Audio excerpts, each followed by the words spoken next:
While a differently structured episode shows us that Riverdale is not getting stale anytime soon. Don't change the channel, don't touch that dial. We got it all on UHM. Take off your sneakers.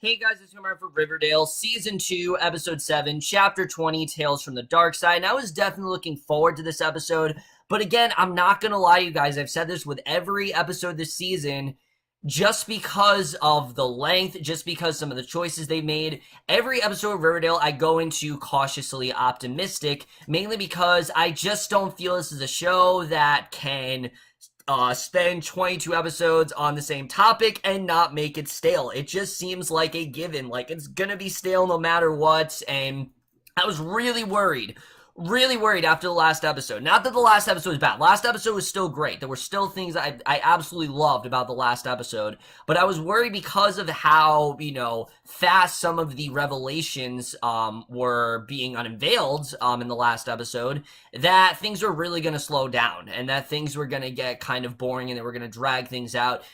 This episode, however, showed that's definitely not the case. I mean, this was easily the best episode we've had of this season. It's definitely in my top 5 Riverdale episodes so far. It's probably tied with episode 12 as the best episode they've ever done. And that's mainly because this episode was very different, and I definitely not expect them to go into this direction, because this episode was kind of almost like a horror movie. It really was. I mean, it was structured very differently. It was almost like a horror anthology film, and I mean it when I say horror. I mean, we're dealing with some really creepy stuff and some very terrifying type subject matter in this show, but let's just get into this episode, because I definitely do want to talk about it. There's a lot of possibilities for where the show can go, and I really love the way this episode was done. And right off the bat, they perfectly put you into that horror type anthology atmosphere, and we see a black and white crawl that basically tells us we're about to see 3 chapters involving the Black Hood murders, and we don't really know what that's all about, but we see the members of the town, they're reading a letter from the Black Hood proclaiming that he's killed the Sugarman. He threatens to kill anyone who sins within the next 48 hours. So we know definitely something bad, something's gonna go down. I thought for sure someone's gonna die. Surprisingly, I'll just tell you guys right now, no one actually dies in this episode. This is more, not set up necessarily, but it's more of the Black Hood is having a bigger impact on their life. That's something that's, much more long-lasting than death. So we see Betty and Jughead. They lay in bed, and Betty says she thought revealing the Sugarman's identity would stop the Black Hood, but Jughead tells her there's nothing she could really do, and I definitely agree with that. I mean, the Sugarman, whoever he is, he's very persistent, and it doesn't seem like he's stopping anytime soon. This is someone who, he's very calculated, he knows what he's doing, and he seems to be a lot smarter than, say, Clifford Blossom was. I mean, Clifford Blossom, from the moment he was introduced, I thought everyone pretty much thought he was shady, and the Black Hood, it's hard to discern who he really is. I mean, sure, people have said Hal, but I still stick by the fact that it's Betty's brother, and I think it just kind of makes sense. But she continues to theorize about how the Black Hood killed the Sugarman and has some sort of realization about it, and Jughead then gets a call from Penny Peabody, and we see this title card that says Archie and Jughead. So basically, this is their part of the story, where he gets a phone call from Penny Peabody, and remember, Penny is the woman who FP told him was very shady and that he needs stay away from, and we haven't seen her since, and I honestly completely forgot about her because the show hasn't really paid any attention to it since, but finally we actually shed some light on that character, and let's just say you can tell why FP wants Jughead to stay away from her, because she's definitely not someone who is trustworthy at all. We see Jughead actually owes her. They meet at Pop's, where Penny reveals that FP got injured in a fight at the prison, and she asks Jughead to deliver a crate of drugs for her in exchange for the money to get FP out of jail, and she suggests that Jughead need a car to make the delivery. So that basically is kind of setting up his main thing in this episode, and it perfectly gets us intrigued. We don't really know what's going to go down here. We know, obviously, what Jughead has gone through, and sort of the very violent sort of, bad circumstance had to get himself in, so we don't really know what's going to happen here, but I really do love the way that this sets things up. So Jughead then asks Archie for help with a favor, and Archie agrees, and later the night they find the crate. They begin to transport it, and Archie asks Jughead how long he will stay a serpent, and I like that he asked him this question because that's kind of what we've all been asking. I mean, if Jughead gets FP out of jail, what does he really plan to do? I mean, obviously, we know he's doing this because he's in jail, but is he ever going to be able to get out of it? And Jughead answers with very honestly that he really isn't sure, and because he's, just simply trying to get by, and that's really all he's doing right now. So Archie muses about their future together, saying that he thought about the two of them moving to New York together with Betty and Veronica, and it's a small sort of scene, but it says a lot. It shows the drastic differences between these two. Jughead is someone who clearly is living in the moment, and he's very focused on getting his father out of jail, and he's very, singularly focused on that, while Archie is a lot more optimistic, and he thinks that they have a much more brighter future ahead of them,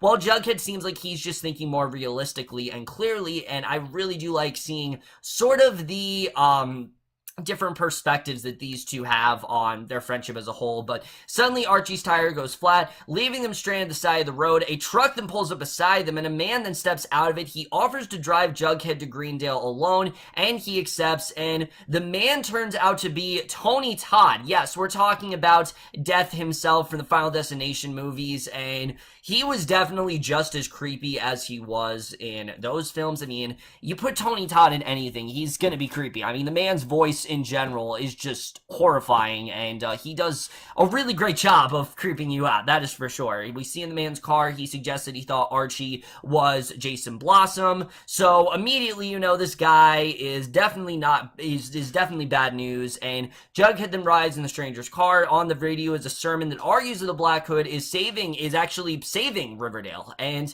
this is a good point. We know the Black Hood is going after sinners, and this person on the radio feels that the Black Hood is cleansing the town, and that by eliminating all these sinners, it's actually making things better. And a man in the car compares the Black Hood to the Riverdale Reaper, which was a killer that came through the town before. So this is not a new thing for Riverdale. They've had tons of corruption, and I mean, we've hinted about these things before, but I feel like this is the first time we're kind of tackling this head on, and we have someone who's actually experienced that, so I thought that was kind of cool. Archie gets a spare tire for his truck, and in the distance he spots a deer who makes eye contact with him, and he looks at the Greendale and Riverdale signs nearby, unsure of what to do next. And I'm not gonna lie, I have no idea what this deer was about. I don't know why it was staring directly at Archie. I'm sure it's referencing something, but I just don't know what the hell that's about. But Jughead and the man then stop at a gas station. The man goes inside to pay. Jughead spots a suspicious looking tarp in the back of the truck, and he finds a dead deer underneath it. So now we know what the deer is all about. That basically that's the thing that's going to stop them, dead in their tracks. And the man then invites him inside the cafe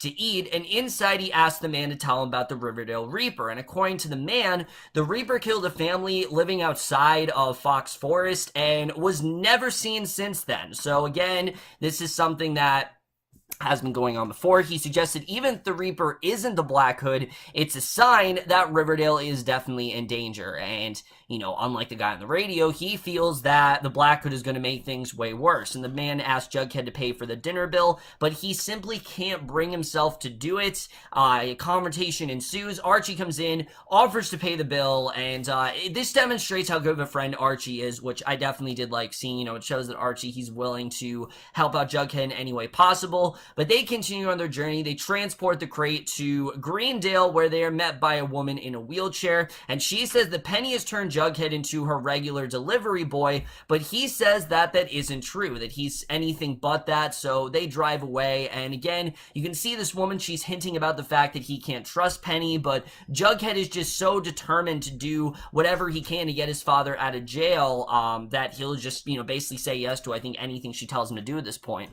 So the two of them then sit at Pops, and Jughead suggests the two of them research the Riverdale Reaper because, he's not entirely sure that this is connected to the Black Hood, but after, getting this information, now they kind of are thinking, maybe this has something to do with the Black Hood. Maybe this is just a copycat. Maybe this is someone who's emulating the Riverdale Reaper style. There's a lot of possibilities there. So I'm definitely interested in seeing how this does develop. I'm sure this is not the last we've heard of the Riverdale Reaper, and if anything, I think we're going to focus a bit more on that particular killer. So I'm looking forward to seeing where that goes. But Jughead then visits FP in jail the next day, sees his face isn't damaged at all. It's actually completely fine. So he realizes that Penny directly lied to him, and he confronts her about that. She says that it was an incentive to get him to do what she wanted, and we realize that that one was totally right. I mean, that's exactly what Jughead is. He is definitely just a delivery boy. She shows him a surveillance video of him and Archie transporting the crate, and threatens to share it with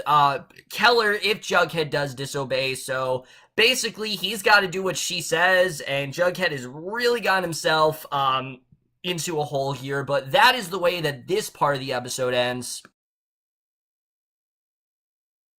So now we get to the second story, which I was so happy with the second part of the episode, because finally, after so many episodes, Josie finally actually has a purpose in the show. Because I have said for episodes and episodes now that besides that one episode, I don't know why the hell she's a main character. I get it that she's in every episode. Well, that's fine, but so is Sheriff Keller. So is Mayor McCoy. I mean, there's no reason for Josie to be a main character.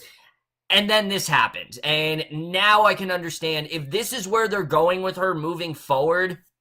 It's about time. It's about time she finally gets an arc, because the actress who plays Josie is great. They just had never really figured out what to do with her, and I feel like now they're finally finding that storyline for her, and I really did love this part of the episode. We see she's practicing in the Riverdale High music room after hours. She's startled by the school's janitor who agreed to let her practice there, and she arrives home, and we see Mayor McCoy. She's chastising her for being out late, and the next day she complains to Cheryl about her mom and about the guilt she feels for working on a solo career without the Pussycats, because basically she's been pointed in this solo direction. And I will say, I think it would have been cool to see actually a storyline where she was forced, you know, she wanted to go solo and they put her in this direction, but we never really got that. We never really saw her wanting to go solo. You know, it was more about last season. She was just kind of there. She had that one episode where we saw how controlling her mom can be and things like that, but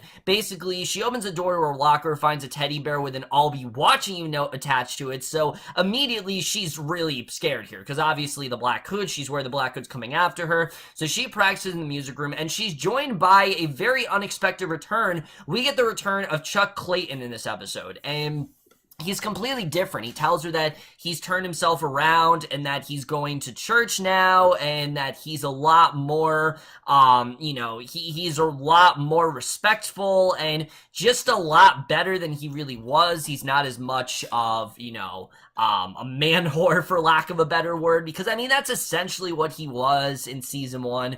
So he begins to ask her out, but she turns him down, and basically, you know, obviously she wants nothing to do with him. But while in class, Cheryl offers to go with Josie to the recording studio, and Josie says that she can't because of her schedule, and she gets out of the shower. In the locker room, she's met by both Valerie and Melody, who confront her for building a solo act, and they decide they're just going to break up the band. So they leave Josie right then and there, because they're not at all going to let her go solo and, you know, just leave them there having to structure everything without her. I mean, it's Josie and the Pussycats, and you can't really have that band without Josie. So as far as we know, the Pussycats are kind of done, which, I mean, it's a great story, don't get me wrong. I love where they're going with the story. I just kind of wish they did more with Josie before this. And again, this is not a problem with the episode. It's more of a problem that I just wish we saw more of this stuff beforehand, because all this stuff is really compelling. But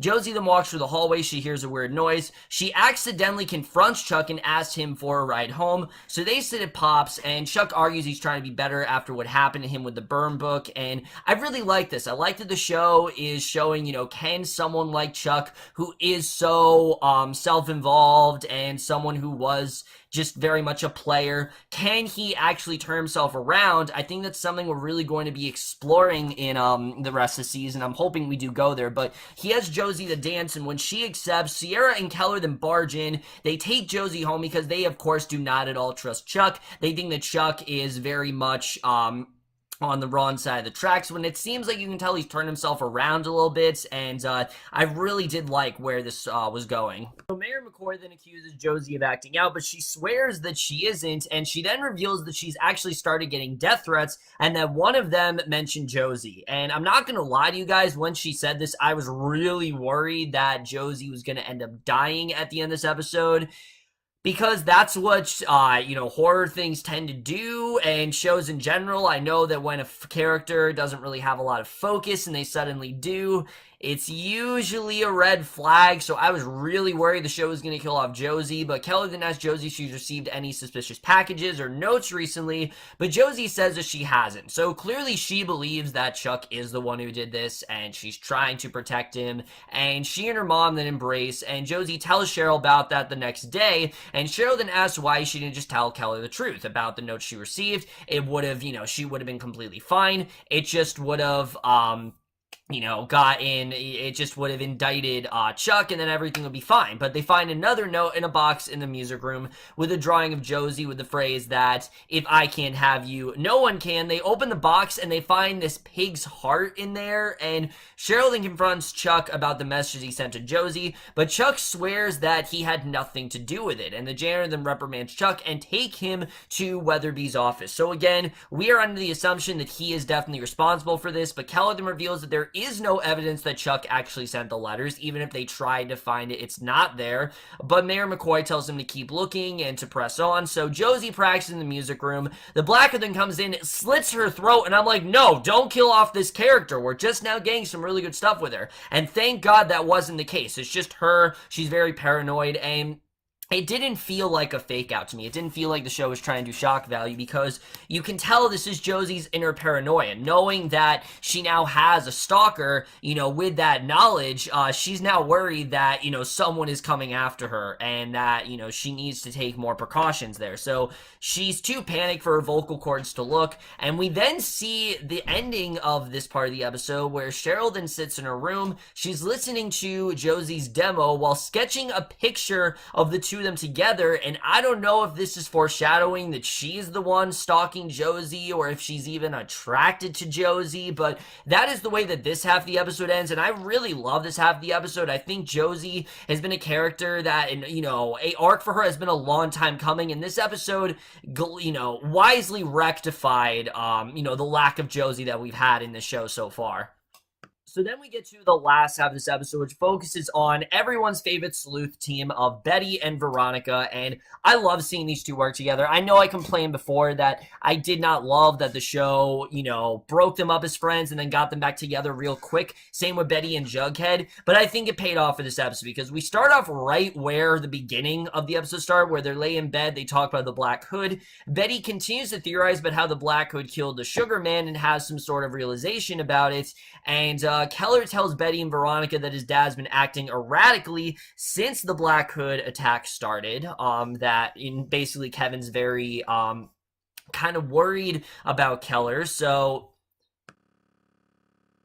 Betty and Veronica both reveal that they have theories about Sheriff Keller. Veronica thinks that he's having an affair. Betty suggests that he actually is the Black Hood. So I like that they each have different theories here. This isn't like they both agree on one thing. And basically, they spend the rest of this episode attempting to prove their own theory. So Veronica suggests they have a sleepover at Kevin's house to try to prove that. Betty thinks it's a terrible idea because, essentially, it's not because they want to have a sleepover with Kevin. It's because of the fact that they're doing it to basically exploit his father and catch him red-handed. So basically, Betty interviews Keller about the Black Hood killing the Sugar Man, and he takes Betty to the holding cell, laments how he wasn't able to stop it, and you can see the sorrow in his voice, and there's a lot of sincerity here, and I think that sincerity does play into the fact that he's not the Black Hood, but at the same time, that could very well be the show making us think that, making it seem like, oh no, he's just too nice of a guy, there's no way he would do something like that.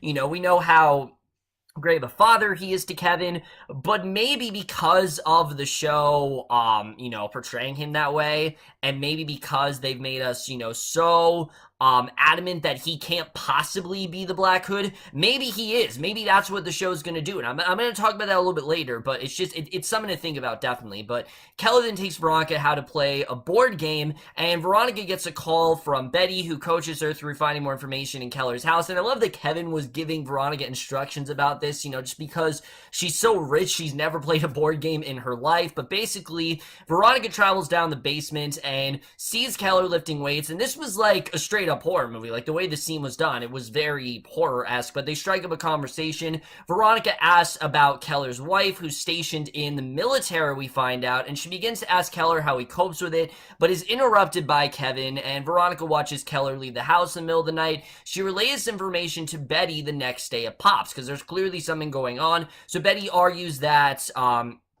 basically, that it coincides with a Jingle Jangle addict being murdered overnight, and that there definitely is a correlation there, that maybe Keller is the one who did. Maybe he killed some Jingle Jangle addict. And I love that this is someone who, has no affiliation to any of these characters. Like, it's just an ancillary character that we haven't met yet, and I'm glad the show is taking it in that direction. Like I said, it makes things unpredictable. It's not just, oh, someone's gonna die every episode, and I'm glad they haven't taken that approach like I was worried they were gonna do in the first 2 episodes this season. So Betty then spies on Keller as he leaves the house. She sneaks into his house, finds a way to open his office, and inside it she finds a suspect board, which is completely filled to the brim with information about the Black Hood. There's a Black Hood in a drawer. Keller enters the office and confronts her, and basically Keller takes Betty and Hal down to the police station, and Keller maintains his innocence, arguing that everything in his office was simply just research, and she was just, it was just simply police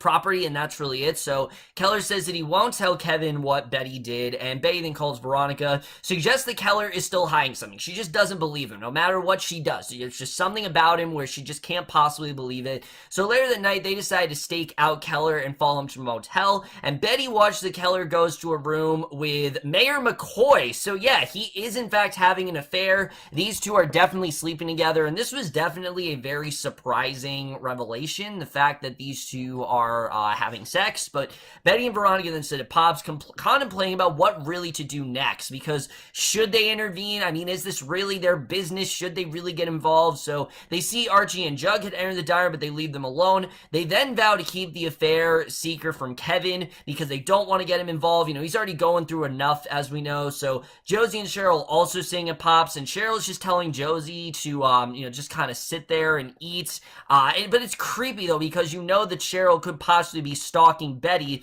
So Jughead then decides to visit FP at the prison and leaves, and we get this fantastic culmination where basically, since everyone's now in the diner, Jughead's gone off to visit FP. This is probably the point when he realized that FP was fine, and then we had the whole thing with, Penny go down. But basically, Pop gets a phone call from the Black Hood saying that everyone failed his test and he is going to kill again, which tells him that someone could die anytime soon, and that is the way this episode ends. So overall, guys, like I said, a lot of stuff to talk about here, and that's mainly because of how well structured this episode was. And I'm just going to go plot by plot here, because obviously we're 3 tales, and I'm going to talk about each one. First of all, going on with Archie and Jughead, I really love where this is going. I love the fact that these two were working together, and that Archie, you can see, really wanted to help Jughead. But if this season has given us any indication that Jughead is in over his head, this episode, pretty much, it just answers that question completely. I think we definitely see Jughead is in over his head. He does want to help his father, but he does not realize what he's getting himself into. And at this point, I think, Penny pretty much has him wrapped around her finger, and we can see why FP was so adamant about keeping those two at arm's length and keeping them away from each other, because of the fact that she is so conniving and she is so cutthroat. So much so that, as we can see, not only is she basically controlling Jughead, but she's forcing him into doing things, and she's being very deceitful, and she's not being honest with him, and she's using Keller as as leverage, basically, against him. And you definitely do see that she is ready to take him down at all costs. So Jughead definitely, he can't really get himself out of this now, but things are just getting worse and worse and worse. And I'm very interested in seeing where this is go, but also, what is her connection to FP? Like, why is FP so worried about Penny? What is the future that they had together? I mean, clearly, these two have some sort of connection, and we still don't know about it, and based on what we got here, I'm really creeped out by this character. This character is really setting me off in the wrong way, and I don't really know where we're going with that. As far as the Riverdale Reaper, this is the first we've really heard about this killer. You know, we've known, obviously, this town has been very corrupted, and that, sure, there's always been things that have gone down in Riverdale, but never something really of this extent. We have not heard about the Riverdale Reaper. Obviously, it is very much still out there. Tony Todd's character knows a lot about that. I don't know if we're going to see Tony Todd again. It'd be dope if we did, but he's such a well-known actor. I don't know if the show can really afford him. We'll just have to see if we do see him again. But obviously, Jughead's very intrigued, and he wants to gather more information about this character. So I'm interested in seeing really where that's gonna go. You know, if it's indeed connected to the Black Hood. I still think that Chick could very well be the Black Hood, and again, it's because we have not been introduced to the character yet. The actor's already been casted, you know, we know who he's going to be, but the fact that we haven't seen him is very much suspect, and I don't know if, you know, I still kind of think that Betty's brother could be the Black Hood. We'll get into another theory I have in a little bit, though, but yeah, I think definitely, you know, I think the Riverdale Reaper is a big part of what's going on here. You know, again, we don't know if the Black Hood is copying his style, what the Riverdale Reaper was really all about, but I'm sure we're going to get more information about that very soon. As far as things go with Josie, like I said, it is about time that Josie really get her own arc. I am very happy to see we're finally getting stuff with her, and I like that we saw some stuff with Chuck in this episode, because Chuck...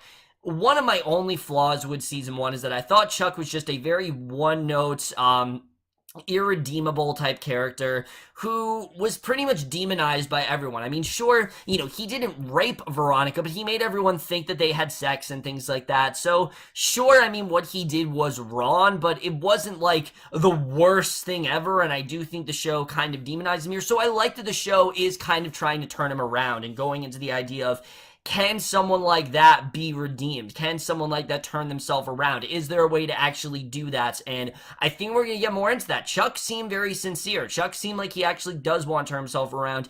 And when he was talking to Cheryl and, you know, I said, I don't know what's going on, he seemed like, you know, he was genuinely confused and that he really didn't know what she was talking about. So, I don't know. I think I believe Chuck. I think we can pretty much debunk him as a possible killer here. I don't think he has anything to do with the Black Hood. I think he very much has been going to church, and I really did like seeing her. I mean, Pop even said, you know, it's great to see you at church and things like that. So it is clear that Chuck is very much trying to turn himself around, and I very much do believe that. As far as Cheryl goes, though, I don't know what this is all about. I mean, I don't know if the show's implying that Cheryl is Josie's stalker, but knowing what Cheryl's been through, it's not really that surprising that something like that would happen. I mean, when you're someone like Cheryl, who all your life has gone through some very deep trauma, your parents have, you know, you had a lot of resentment, and there's been a lot of corruption, and especially all the stuff she's been going through lately. I mean, she was almost raped, you know, she went through discovering the fact that her father is, you know, killed her own brother. I mean, there's just a lot of stuff that she's been through. She tried to kill herself, as you guys know.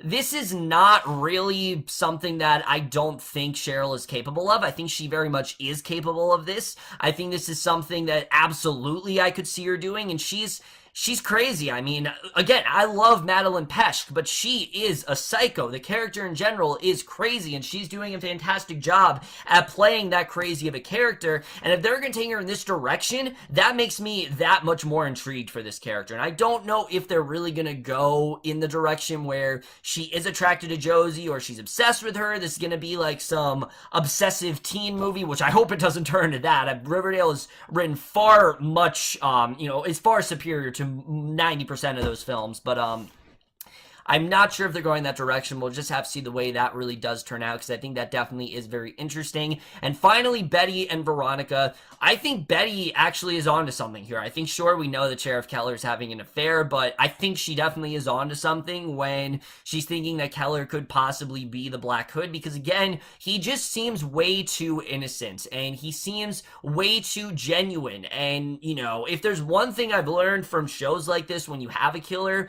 the ones that sound the most innocent and the ones that seem like there's no way it could be them, it very well could be. So I do think that Betty is onto something there where it very well could be Sheriff Keller, and I don't know if I 100% buy the fact that that stuff was just for investigation. I mean, sure, he probably would collect it, but would he really be able to obtain the Black Hood unless he knew the Black Hood personally? So if he's not the Black Hood, I do think he's in cahoots with the Black Hood. So I'm interested in seeing really where that's going to go. And the fact that there was a murder the same time that he left, there's a lot of red flags there, and I kind of believe that maybe he could be the Black Hood. I think it is definitely a possibility. So I don't think it's completely out of the question. I think definitely it is very much a possibility, and I think we are definitely going to see more developments on that. So I'm looking forward to seeing really where that's going to go. Also, who's going to die? It's clear that someone's definitely going to die very soon. The Black Hood said he is going to kill, and I think it's going to be someone major. I mean, we're heading into the mid-season finale. Something's going to go down, definitely. We're getting to the mid-season finale. There's definitely going to be big stakes, and I don't really know what's honestly going to happen there. But honestly, guys, I can't praise this episode enough.